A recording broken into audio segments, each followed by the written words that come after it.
बिस्मिल्लाहिर्रहमानिर्रहीम। अस्सलाम वालेकुम दोस्तों, कैसे हैं आप लोग। मैं हूं डॉक्टर मुर्साक लील बिस्मिल्लाह वेटरिनरी क्लिनिक भावनगर से और आप देख रहे हैं हमारा यूट्यूब चैनल एनिमल्स नॉलेज। दोस्तों, ये एक टॉम है जो कि हमारे पास आया और ऑनर को कंप्लेंट ये थी कि ये बार बार घर से बाहर भाग जाता है और जगह जगह पे स्प्रिंकल करता है, यानी कि जो यूरन है वो घर के हर जगह करता है।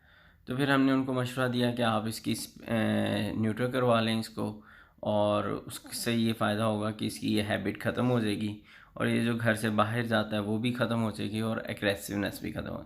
ये दोनों टेस्टिस हमने इसके निकाल दिए हैं, ऑपरेट करके इसको बेहोश किया हुआ है इस टाइम। और हमारा ऑपरेशन की खासियत ये होती है कि ये जो हम न्यूट्रल करते हैं तो वो सुचरलेस न्यूट्रल होता है। अब हम आपको डिटेल बताएंगे कि इस पूरी केस के बारे में कि इसके क्या फ़ायदे हैं और इसको क्यों करवाना चाहिए और इसकी सही एज कौन सी है जब आप करवाएं। दोस्तों, केस आपने देख लिया। एनिमल जो है वो इस टाइम बेहोशी की कंडीशन में है, तो बेहोश करने के लिए हमने इसको जनरल एनेस्थीसिया देना होता है। जनरल एनेस्थीसिया में आप डिफरेंट कम्बिनेशन यूज़ कर सकते हैं। जो हमारे पास अवेलेबल है उसमें यही है कि हम एट्रोपिन और केटामीन और ज़ाइलाज़ीन जो है ये तीनों का कम्बिनेशन यूज़ करते हैं। और बाकी किसी और के पास कोई और जनरल एनेस्थीसिया भी होते हैं, वो और भी यूज़ करते हैं, प्रोपोफोल वगैरह एक्सेट्रा। कोई लोग अकेले केटामीन पे ऑपरेट करते हैं, कोई लोग अकेले ज़ाइलाज़ीन पे करते हैं, लेकिन मैं मिक्स पे करता हूँ इनके कम्बिनेशन पे। और उसमें यह है कि जब जनरल एनेस्थीसिया आप देते हैं सबसे पहले आपको ज़ाइलाज लगाना पड़ता है और फिर आप वेट करते हैं। अक्सर जानवर जो होता है ज़ाइलाज लगने के फ़ौरन बाद वॉमिटिंग कर देते हैं, तो अगर आपने ऑफ फीड ना करवाया हो। लेकिन हम जब भी ऑपरेट करते हैं हम प्री प्लान ऑपरेट करते हैं, 6 घंटे की ऑफ फीडिंग देते हैं एनिमल को लाजमी, और उसके बाद ज़ाइलाज़ीन उसको इंजेक्ट करते हैं इंट्रामस्कुलर, और उसके कोई 3 मिनट बाद 3 से 5 मिनट बाद हम केटामीन इंजेक्ट कर देते हैं। जब ज़ाइलाज इंजेक्ट करना होता है तो उसके साथ कम्बिनेशन में हम एट्रोपिन इंजेक्ट कर देते हैं। और कभी कभी क्या होता है कि हम 1 मिनट पहले एट्रोपिन पहले इंजेक्ट कर देते हैं और फिर 1 मिनट के बाद ज़ाइलाज। तो इस तरीके से वो अनेस्थीसिया में चला जाता है, जनरल अनेस्थीसिया में। और साथ आपने देखा होगा कि हमने ड्रिप लगाई है। ड्रिप लगाने का फ़ायदा ये है कि ड्रिप लगाने से, क्योंकि हमने पहले 6 घंटे की जानवर को ऑफ फीड दी है और अब जब ये बेहोश होगा, ये 3-4 घंटे बेहोशी में रहेगा, और फिर बेहोश होने के बाद भी हम इसको 2-3 घंटे मना करते हैं कि जब तक प्रॉपर होश में ना आए आप ना खिलाएं। तो इस तरीके से 13-14 घंटे का बेचारे का रोज़ा बन जाता है। और ये 13-14 की जो कमी आ जाती है ना, 13-14 घंटे की, वो ओवरकम नहीं कर पाता, जिसकी वजह से एनिमल जो होता है ना वो ज़्यादा से ज़्यादा और बीमार हो जाता है और वो डिहाइड्रेशन में चला जाता है। फिर जब ये इन सारी चीज़ों से निकलता है तो फिर उसको पेन शुरू हो जाती है, फिर वो पेन की वजह से 1-2 दिन नहीं खा पाता। तो इसलिए मेरी रिकमेंडेशन ये होती है कि आप इस ड्यूरिंग एनेस्थीसिया आप उसको ड्रिप लाजमी लगाएं। और मैं भी लगाता हूँ अपने हर केस को, बेशक वो हम सी सेक्शन कर रहे हों, काऊ का, गोट का, बेशक हम हार्ट टिश्यू की सर्जरी कर रहे हों, पिनिंग कर रहे हों, प्लेटिंग कर रहे हों, तो हम ये लाजमी प्रैक्टिस करते हैं कि हम ड्रिप लाजमी लगाते हैं। तो इस तरीके से इसको हमने ड्रिप लगाई है और उसके बाद हमने इसका छोटा सा ऑपरेट जो था वो कर दिया है। तो इंशाल्लाह ताला 8 घंटे के ये 2 से 3 घंटे में इसको होश आ जाएगा और 3 दिन इसको एंटीबायोटिक का शॉट देंगे ताकि इसको सेकेंडरी इन्फेक्शन ना हो। और इसको ना जो वूंड है उसके ऊपर पायोडीन और माइसिटासिन क्रीम की लगाते रहेंगे, तो इंशाल्लाह ताला उससे ये बहुत जल्दी रिकवर कर जाएगा और इसमें कॉम्प्लिकेशंस नहीं आती अगर आपके ऑपरेट सही हो, आपने जो ब्लड वेसल्स होती हैं उनको प्रॉपर लाइगेट किया हो, तो इसमें बाद में सेकेंडरी कॉम्प्लिकेशंस नहीं आती। तो बस ये है कि आप ऑनर को समझाएं कि इसको थोड़ा सा साफ़ सुथरा रखें, इसको आगे वूंड ख़राब ना हो, क्योंकि वूंड ख़राब होगा तब कॉम्प्लिकेशंस आने लग जाती हैं।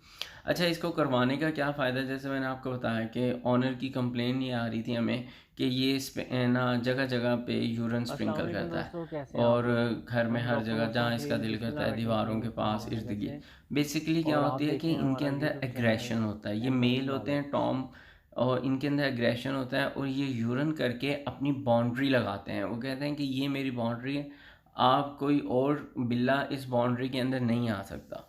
तो ये इनका मेलनेस वाला जो बिहेवियर है ना ये उसको शो करते हैं। तो अगर हम इसको न्यूट्रल कर देंगे तो इसका ये बिहेवियर कम हो जाएगा।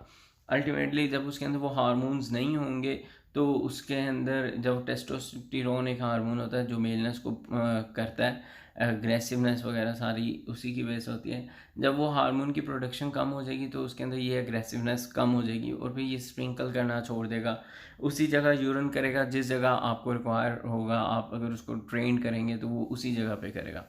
दूसरा ये अक्सर ये होता है जब ये हीट सीज़न आता है कैट्स का, तब ये बिल्ले घर से भाग जाते हैं या आपके साथ उतने फ्रेंडली नहीं रहते, तो वो नुकसान होता है, वो डबल नुकसान होता है। एक तो डायरेक्टली आपको नज़र आ रहा है कि आपका बिल्ला भाग गया, दूसरा ये नुकसान होता है आपके पास है पर्शियन कैट, ठीक है, ये बड़ा नाजुक सा बिल्ला होता है, आप लोगों ने संभाला होता है, बड़ा प्यार नखरे से इसने बेड के ऊपर रहना।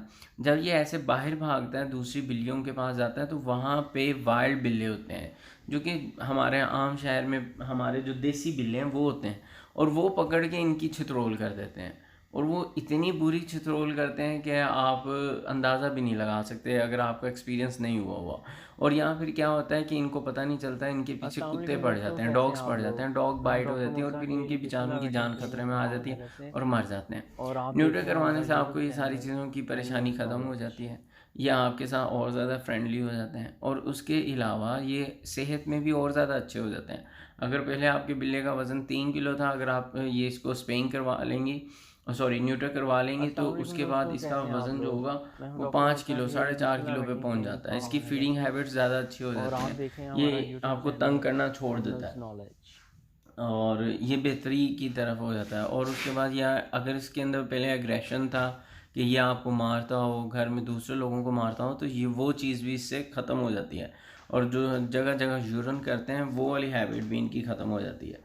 इसलिए हम यही रिकमेंडेशन करते हैं कि अगर आपने बिल्ला अपने घर में रखना है और आप चाहते हैं कि वो परमानेंट आपके पास से 5-7 साल, तो उसके लिए ये है कि आप उसको न्यूट्रल करवा लें।